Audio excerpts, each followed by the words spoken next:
Hi, welcome to the Gym RPG show.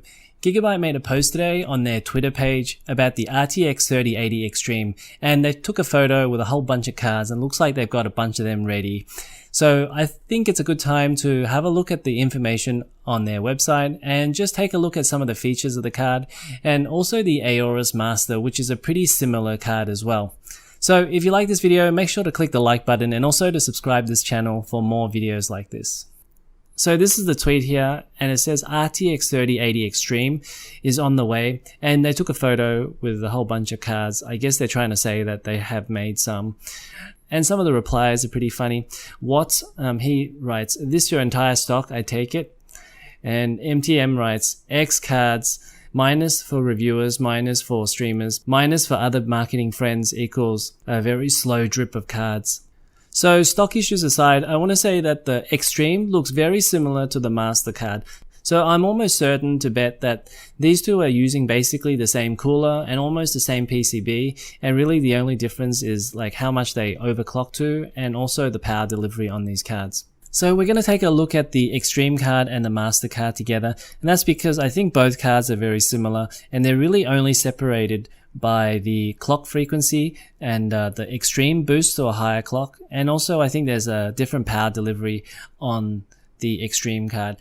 Now the first thing I want to talk about are the boost clocks on these cards. So on the Master it's 1845 MHz, whereas the reference card is 1710 MHz. So there's a difference of maybe about 7 to 8%. On the Xtreme card it's 1905 MHz, and that looks to be about 10% difference. And I think that's really interesting because, you know, the 3090 reference card is really only about 10 to 12% difference to the reference 3080. So effectively, this Master and Xtreme card are very close to the RTX 3090. So if you don't want to pay that $1,500 MSRP for the 3090, then you may as well get a 3080 Master or a 3080 Xtreme card. And the other thing to note is that Gigabyte themselves leaked information about there being 20 Gigabyte cards. So I guess that's probably going to kill off these 3090 cards pretty quick once they release these 20 Gigabyte 3080 cards.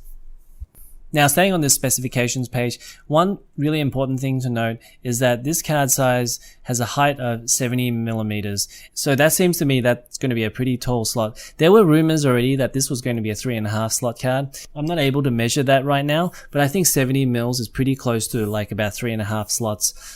Now, people with smaller cases, say mini towers, they may not be able to actually fit this card if it's 70 millimeters. Now I'm not sure, you're going to have to go and check yourself, but just note that this is a pretty tall card.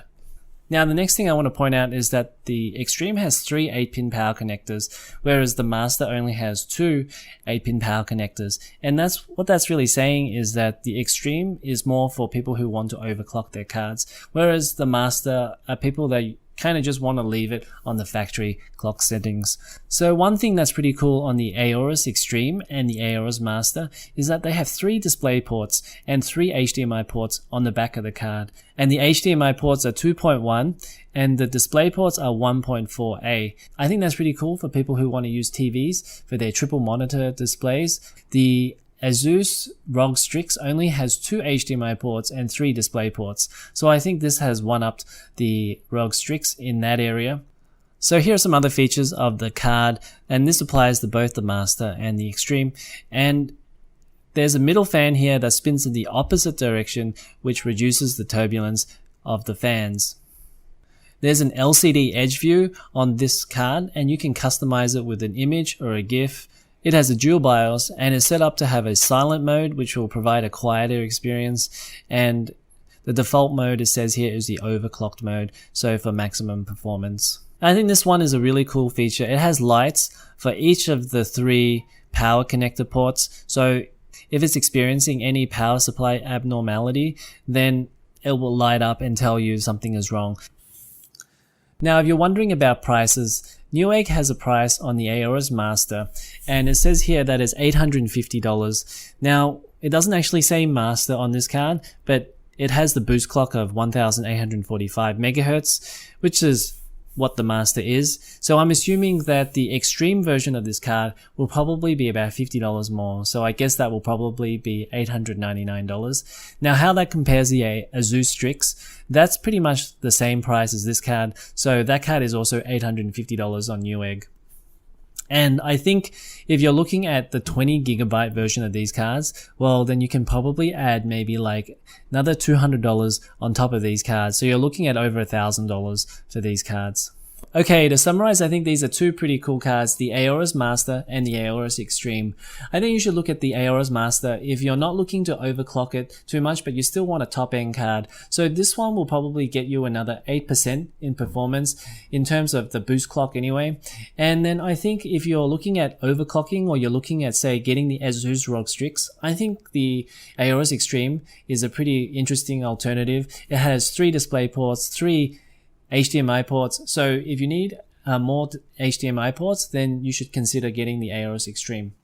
Alright, so that's it for this one. Make sure to click the like button and also to subscribe to this channel for more videos like this. And I'll see you in the next one.